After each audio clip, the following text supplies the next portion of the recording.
22 bet. OG Nikali, 22 bet. You know what it is. Now, in the heart of Kenya, something big is happening. Kenya has always been full of talent and energy, but right now we are facing a big problem. Many young people are getting addicted to betting. Now, the same celebrities that once inspired hope are now part of the crisis. This is the story of Kenya's fight against betting. A huge blow to content creators, celebrities, influencers, and brand ambassadors. BCLB wamefanya ile kitu. The Betting Licensing and Controls Board has banned all celebrities, content creators, brand ambassadors, and influencers from promoting any gambling or betting activities. And the stars who are pushing back. And I'll proceed by saying we, the Kenyan influencer and content creator community, are indeed concerned with the recent directive from the Betting Control and Licensing Board, popularly known as BCLB. So the ban on the influencers from participating in betting adverts is not welcomed. Now, for many years, betting grew fast in Kenya. It became a huge business, and celebrities helped make it popular. Singers, footballers, and even comedians appeared in betting ads. They made betting look cool and fun.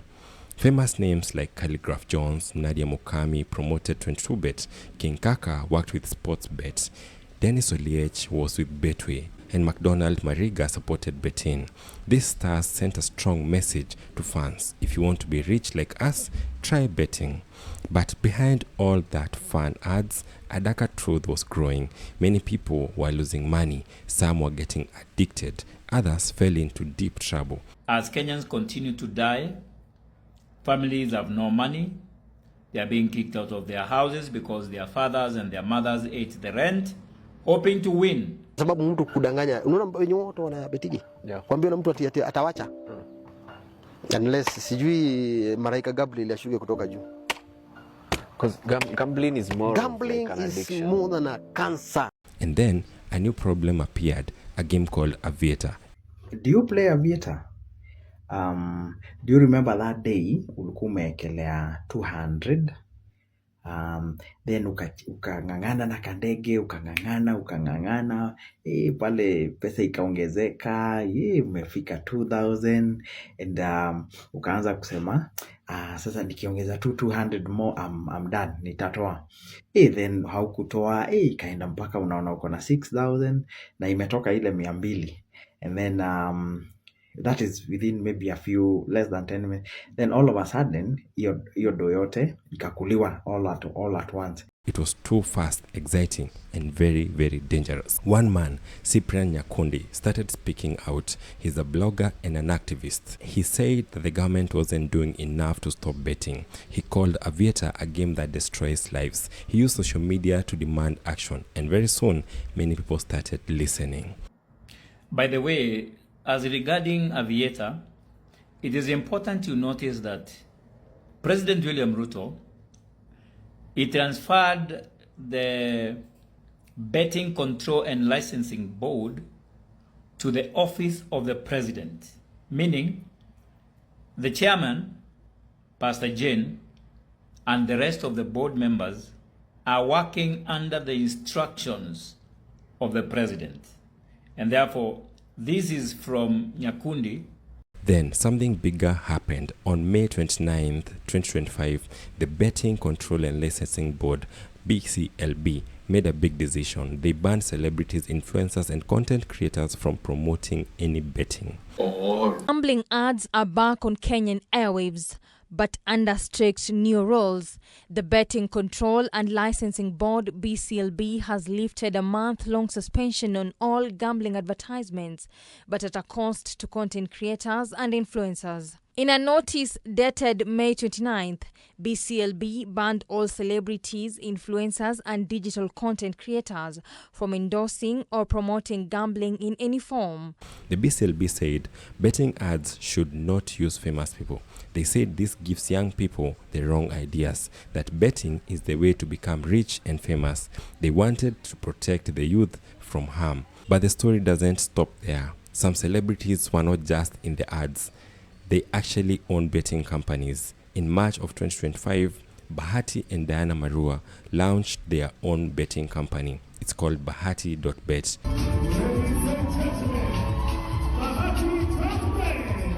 They said they wanted to change the betting industry in Kenya. When we set out to create Bahati Bet, it was never just about business. It was about building something greater than ourselves. From the very beginning, we knew that Bahati Bet had to be different. It had to be more than just a gaming platform. It had to be a force for good.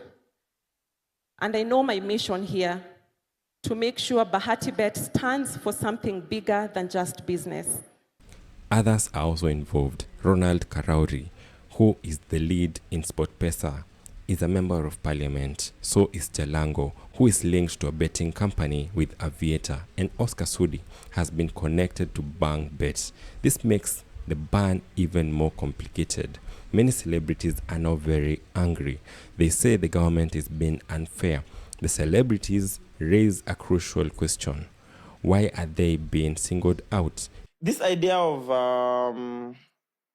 the idea of control, and sometimes I think some people in government or just certain circles of people thinking that, people are quote unquote stupid in a way, and they have to be regulated and controlled all the time. Yeah. So because there's someone who sold land to go gamble money, and then there's another someone somewhere who spent their school fees in gambling money. Now you need to regulate people The in whole what industry, people. yeah. The idea that people are not old enough To make and their own smart enough decisions. to make their own decisions is what is troubling for me. And the fact that there was guys who were like, ban this thing. This thing is bad for our kids. I'm like, That's your job, to take care of your kids, bro, not a bloody betting app. I don't think it makes any difference.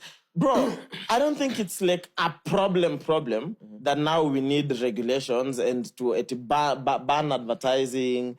Betting companies continue to advertise on television and radio, reaching the same audiences. Is this about protecting the vulnerable, or is it something else? But these are the people that we know are not going to back down easily. They are organizing, strategizing, and demanding a seat on the table. They are challenging the government to reconsider, to engage in dialogue, to find a solution that protects both the public welfare and the economic opportunity.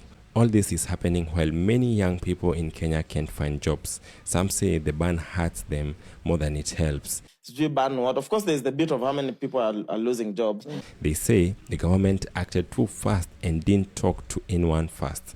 The economic consequences are far too reaching. Beyond the celebrities themselves, a whole ecosystem of videographers, editors, and social media managers now face uncertainty. In a country where job creation is paramount, is this government's decision truly in the best interest of its citizens? So to us, this is not about regulating and helping the youth. If it was about thinking about the youth and the betting prevalence, I think we would have not targeted a segment only. Was this the right move, or did the government just act to look good in front of the angry voters? Some think this was just a quick fix, not a real plan. Now, Kenya must make a hard choice. Stop the bad parts of betting, but also protect people's jobs. Celebrities say they want to help, not to be blamed. They ask the government to listen, not to just punish. The battle lines are drawn. The future of celebrity endorsements in Kenya hangs in a balance. Will the government stand firm, or will the voices of these influential figures force a change in the course? The answer, like the stakes, remains uncertain. Subscribe.